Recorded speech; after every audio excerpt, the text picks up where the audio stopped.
There's an important message there as well, because a lot of the rugby players do listen to this podcast, having had Matt Everard on and others as well. What would be your message? And it's probably a longer message than we can cover in one podcast, but like, what's your message to the players? I think you've got to accept and you've got to understand you're in a very privileged position to play professional sport. There's much easier ways of making money than playing pro sport, but what it gives you is it teaches you life lessons every single day. It teaches you to, like, so many valuable things, which is consistency in your behaviors.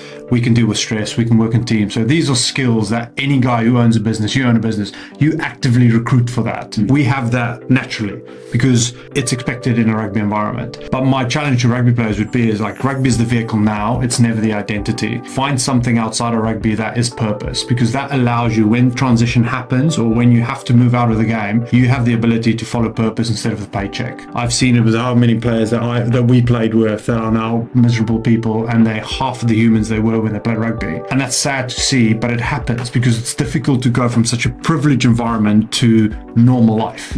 But the reality is, when you're 20 to 35 or whenever you retire, that's not the highlight of your life. It's a very good time, but after that you've got a further 35 years to go and achieve amazing things. So, like, take every moment for what it is, enjoy every day for what it is, but it's not everything. And like, that's the same with winning and losing. For too long at Worcester, we were an emotional team that focused on winning and losing. That's so exhausting. In actual fact, like, take it day for day, challenge yourself, be amongst like-minded people. You celebrate the skills you already have. So yeah, just be hugely privileged for what you have. Fantastic.